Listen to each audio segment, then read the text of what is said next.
Weaving Stories of Barbershop Wisdom, an educational video brought to you by the Lectorate of Social Justice and Diversity in the Arts at the Amsterdam University of the Arts. This film delves into the transformative power of barbershops as sanctuaries of connection and self-discovery. Through personal anecdotes and heartfelt reflections, the narrative unfolds. We witness the power of vulnerability and genuine connection as men come together to share their triumphs and unveil their vulnerabilities. Aminata guides us through a series of poignant questions, encouraging the participants to explore their relationships with father figures and manhood. We are granted a glimpse into the Dutch and American barbershops where distinct cultures intertwine. This video raises the crucial question of how barbershops can foster inclusivity and create an atmosphere where customers feel comfortable sharing their personal stories. We encourage you to stop the video each time a question appears on the screen and use the question to start a fruitful discussion. This educational video is an invitation to explore the transformative power of barbershops as they transcend their role as mere grooming spaces and become sanctuaries of connection, understanding, and personal growth. Lately, I find myself retracing the steps of my childhood, walking down memory lane to moments that have forever shaped my understanding of myself, life, and manhood. And one memory in particular keeps visiting my mind. The day I ventured to the barbershop with my father when I was just a wide-eyed and curious 6-year-old boy. As we entered the shop, my dad took me by the hand and sat me in a seat by the door. As my feet dangled from not reaching the floor, I scanned the room looking for, well, I'm not sure what I was looking for at that age. There were other men like my dad. They all greeted him as we came through the door. Laughter cascaded through the air, mingling with the scent of aftershave and the steady hum of clippers. The walls, adorned with mirrors, reflected snippets of conversations and fragments of lives shared. There were 3 barber chairs and 2 barbers. The barber in the first chair was finishing up a cut of a young man. He eloquently showed him the haircut he had done in a large handheld mirror and directed it so that he could see the back of the cut in the mirror behind him. As the man approved, the barber took the barber's cloth off the young man's neck and slowly snapped it in the air like a matador to a bull to get the excess hair off the cloth. He took a small broom and started dusting the excess hair off of him. I was in awe as he dismounted the chair and turned to the barber while simultaneously reaching into his pocket to pay his hair doctor. Was created by Mr. John O'Neill in the 1960s as part of the Civil Rights Movement. And throughout the South, he used this method to get communities to talk together and to share. So the idea is not just that you talk based on what you know, but the idea is that there is knowledge between all of us, in us as a community, and that we're trying to get that knowledge up and that we share those stories with each other. And so again, he did this throughout the South as part of the Civil Rights Movement. So the way we're going to do, I'm going to ask them a question. I'm going to give you 3 minutes to tell your story. And so then the idea is for you not to just be in your head like, okay, what am I going to say, but that you really listen to the other person, right? So you have 3 minutes to answer, then the next person goes, and the next person goes, and then after that, you're going to respond to each other. You know, you just heard something, and that reminds me of, or that inspires me. So that's kind of how the conversation goes, and that's how you weave the stories together. Yes? So we're going to give it a shot? All right. Yes? You know him? I wanted him in the middle. Yeah. He wanted to be on the side.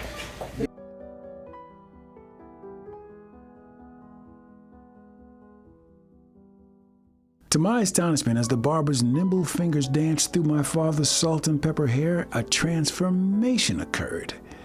The lines of authority that etched my father's face at home began to soften, replaced by a playful light in his eyes. A mischievous smile played at the corners of his lips as he engaged in jovial banter with the barber. In that barbershop, I witnessed a side of my father I had never known existed.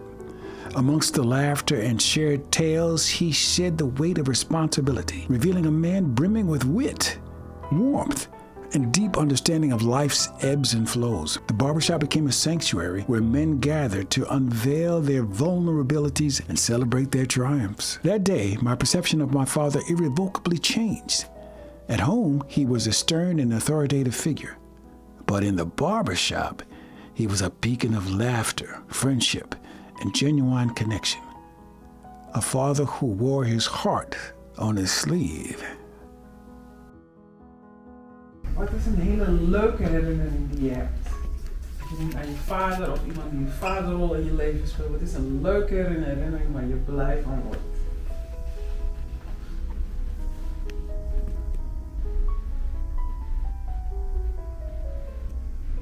Leukjes, begin bij jou.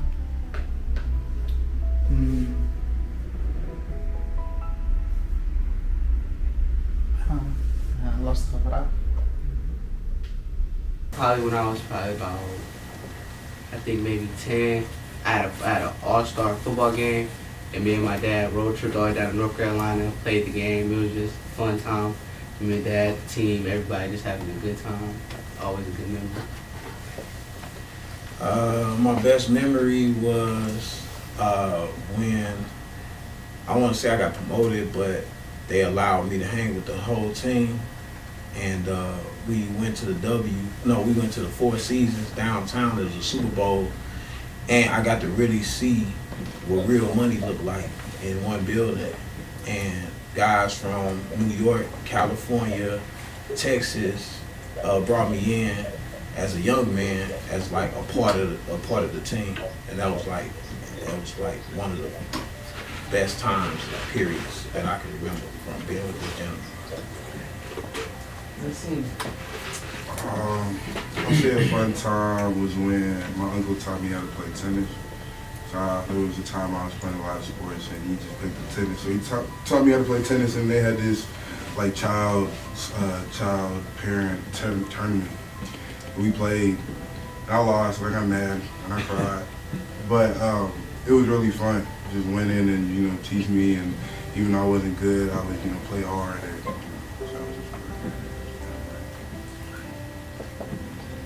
Wanneer voelde je het meest geliefd door je vader of vaderfiguur? Daar wil ik beginnen bij jou. Ik denk dat dat het moment was toen ik het meest eigenlijk ondankbaar was tegenover mijn vader.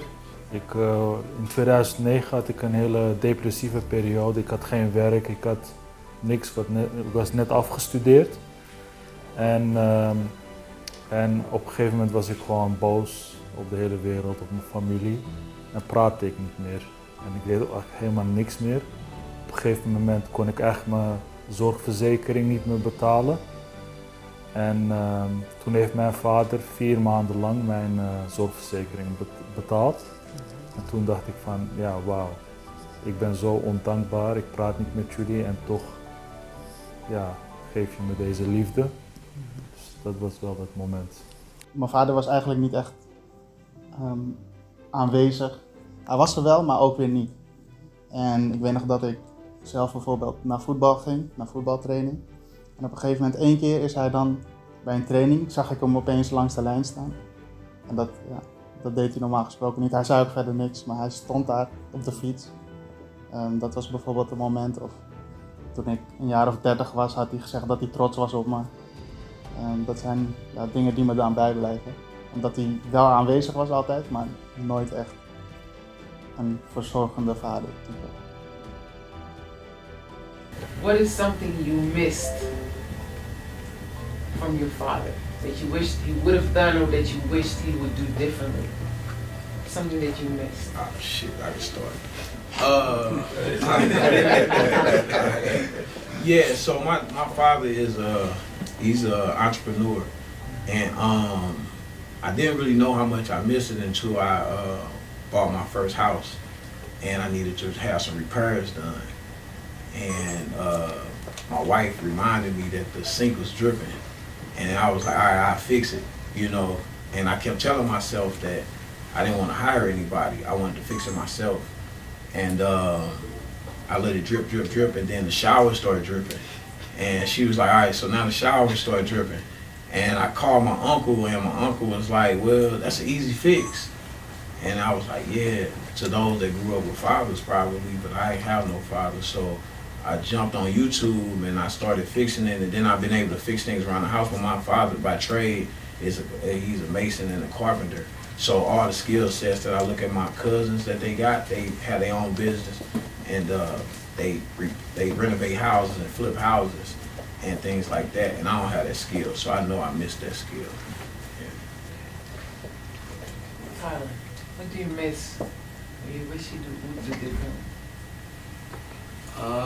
For me, probably be, I feel like in my case with my dad, he on my back too much about stuff that it's not in, like I feel like don't be important in the moment to me. So like he just always on top of me about everything, always just on my case.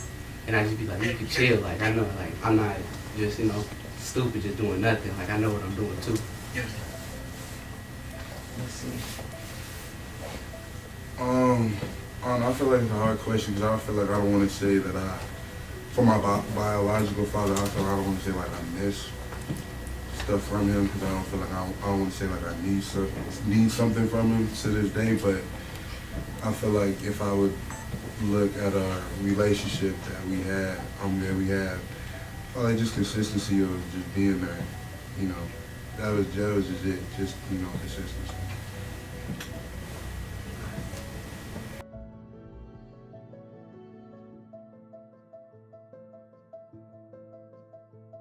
Over the years, my life has undergone significant changes. I migrated to a new country, started a family of my own, and through it all, I hold on to the belief that the memory of that transformative day in the barbershop has kindled a burning passion within me. It beckoned me to embark on a journey of becoming a barber myself, with the intention of recreating that remarkable atmosphere of camaraderie and profound understanding. Als het gaat om vaderschap en ook het idee van we zijn hier als migranten, zijn er bepaalde dingen waarvan je zegt dat was echt de Nederlandse norm die binnen is gekomen in je ervaring thuis met vaderschap. Wat normaal niet zou gebeuren, maar waarvan je echt zegt van dit is echt de Nederlandse norm. Misschien die jij binnen hebt gebracht als het gaat om omgang in de familie. Ik denk dat bij ons heel vroeg al om 6 uur eten was. Hè. Je moest 6 uur eten. En je moest ontbijten. Dus je mag uitgaan, je mag stappen. Maar je moet bij ontbijt aanwezig zijn. En je moet 's avonds om 6 uur aanwezig zijn. Dus dat heb ik al heel snel gemerkt als de Nederlandse norm. Maar die had mijn vader zelf wel meegenomen.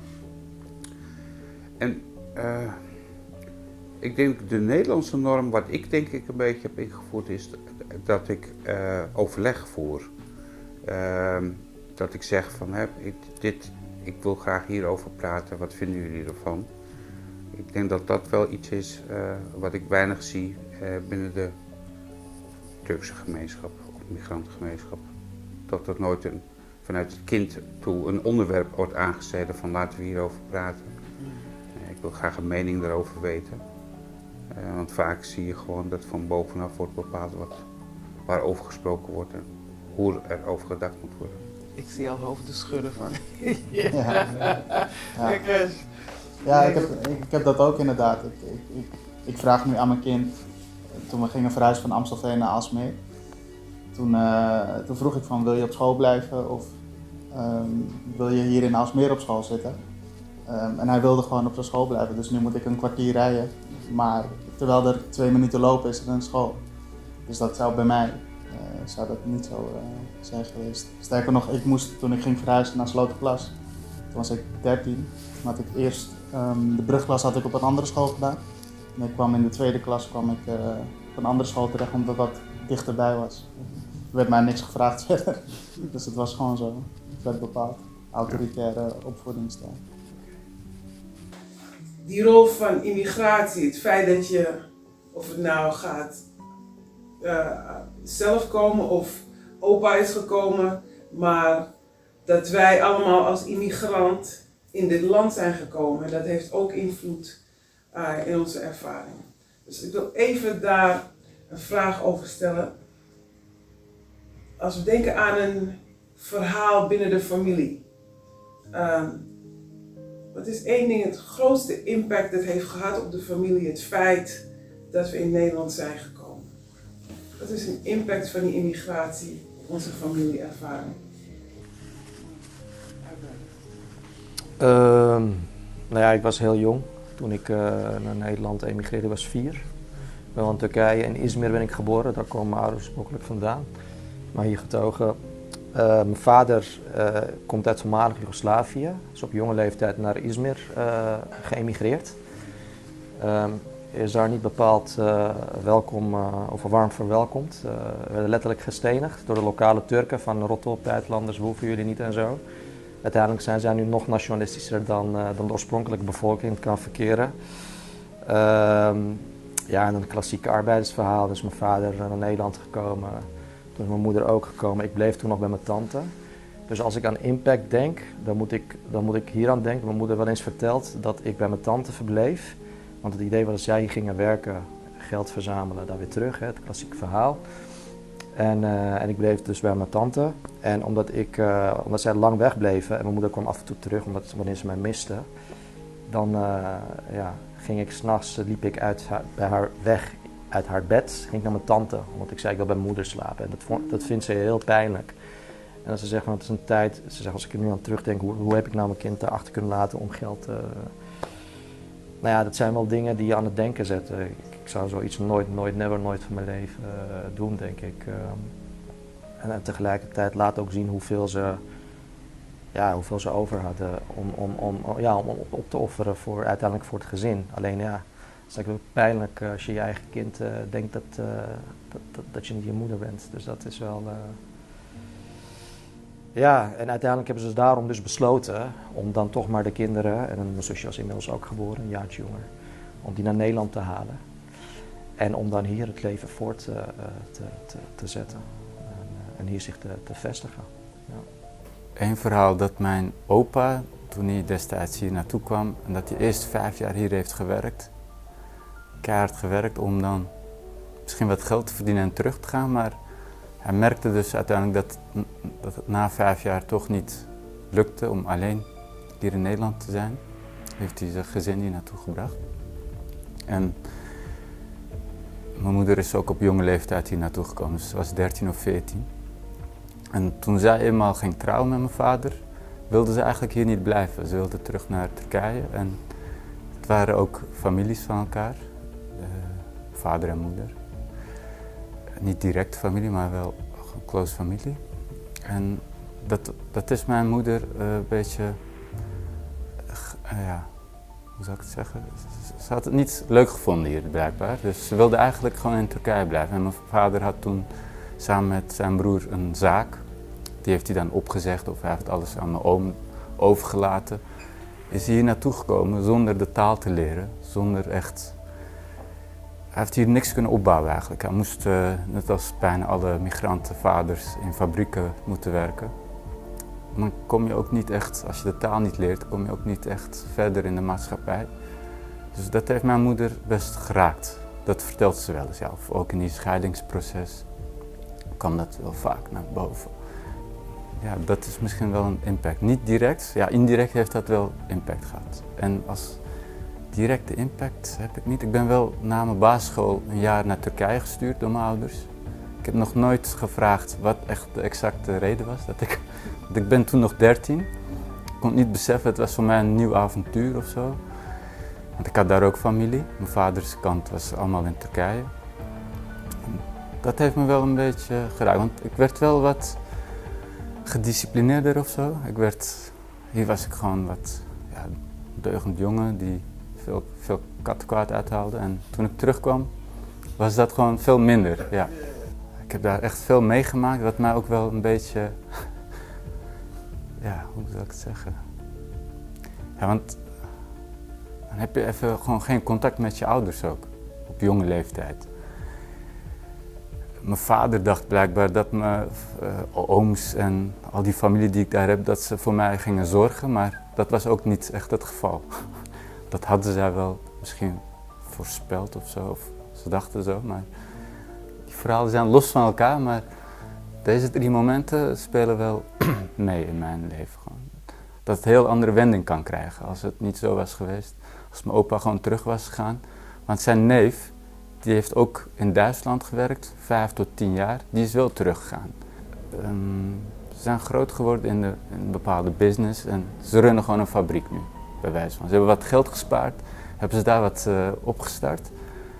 En die hebben het beter nu dan hoe mijn opa ons hier, tenminste mijn opa kan er niet veel aan doen, maar mijn vader was importbruid en dat is toch anders.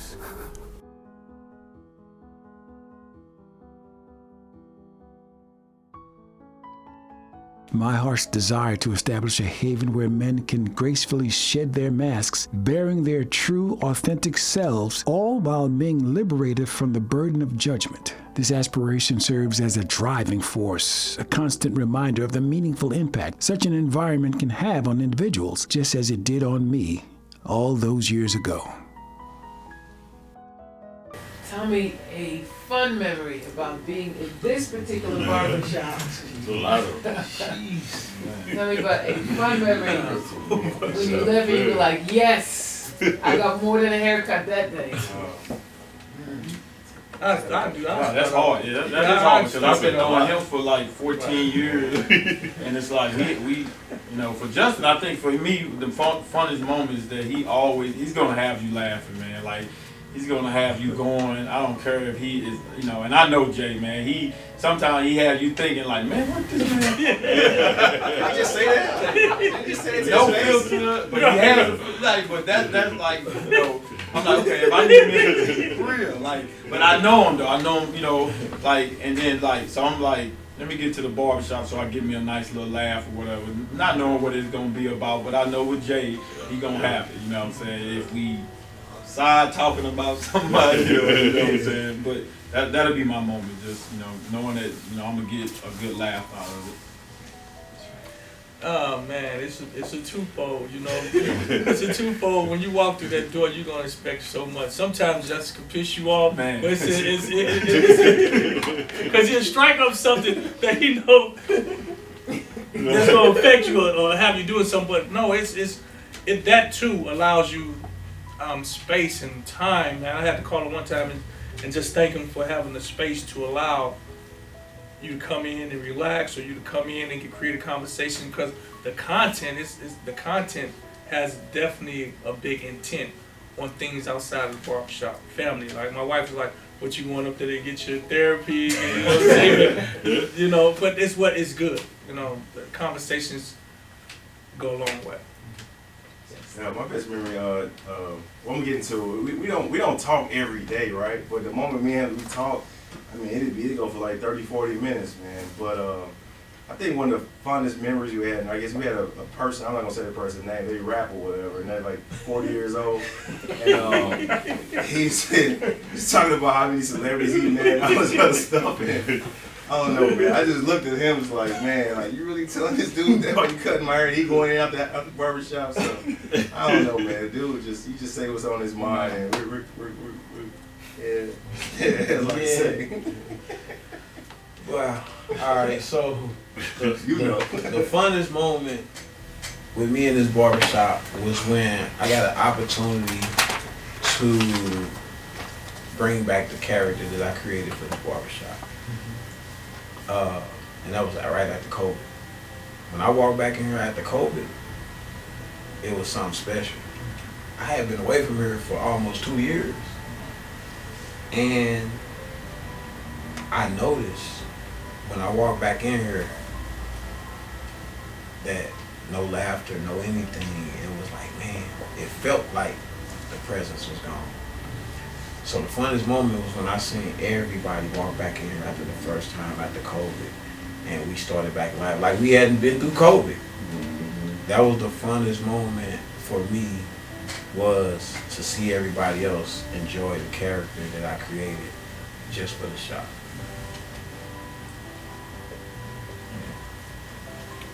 before we reflect, I'm gonna add another question. So what makes this barbershop special?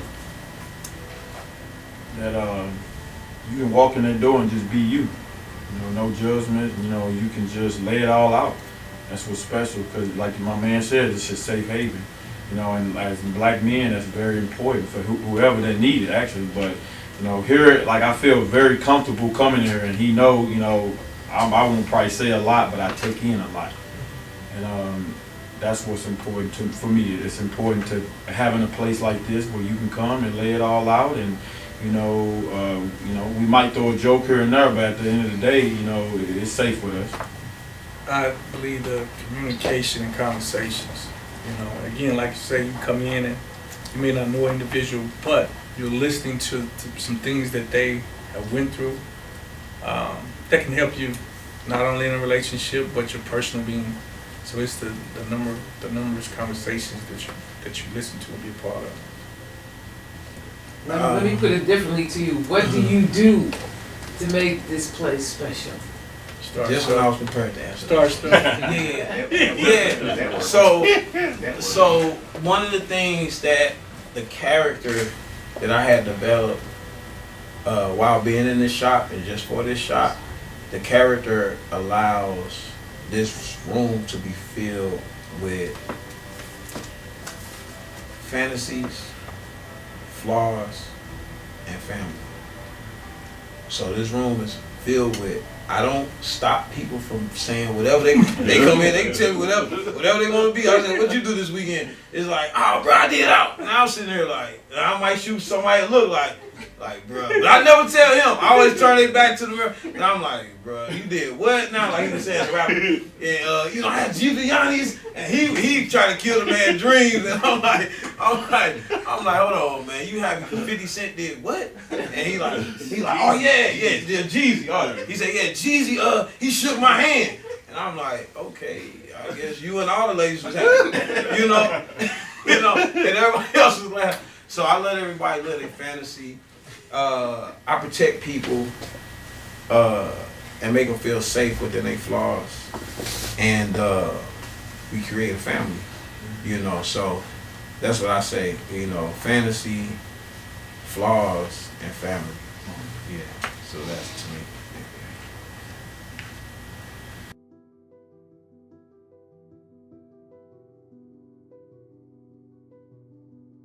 Wat denk je als je dat hoort? Dat jouw kapperszaak is een steunpilaar van deze gemeenschap. Zie je dat ook zo? Sommigen wel, sommigen niet hoor. Niet iedereen goed denken, denk ik. Ik denk niet hoor. 100% niet, misschien 30-40% kan wel, of 60% kan wel. Maar 40% sommigen willen niet eerlijk zijn. Ja, maar kijk, als je kijkt wat Dursun doet voor mijn broertje, dat vind ik heel mooi. Hij doet wat psychologen niet kunnen doen. Met hem praten en hij zegt het zelf ook. Mijn broertje van, ik krijg gewoon een relaxed gevoel nadat ik bij Dursun ben geweest. Maar na die dingen zegt hij, ben ik schrikkelijk bij hem gezien die van hem arts ook. Ja. Ik heb die gezien, dan ben ik schrikkelijk. Hij is jong, begrijp je? Hij moet je zelf dingen, sommige dingen. Als je thuis zit, thuis blijven, nog erger. Het is zeg maar wat jij doet en dat mensen naar hier komen en zeg maar een beetje met een opgepept gevoel weer weggaan. De regering moet dat ook zien. Dat deze ondernemers hebben gewoon zo'n functie. En als jij, weet ik veel, qua belasting of weet ik veel, allerlei dingen deze ondernemers een beetje kapot maakt, dan blijven die ruimtes niet meer over. Dus die sociale functie is gewoon heel belangrijk. En er moeten programma's ontwikkeld worden, zodat Dursun dit zeg maar beter kan doorgeven naar de volgende generatie.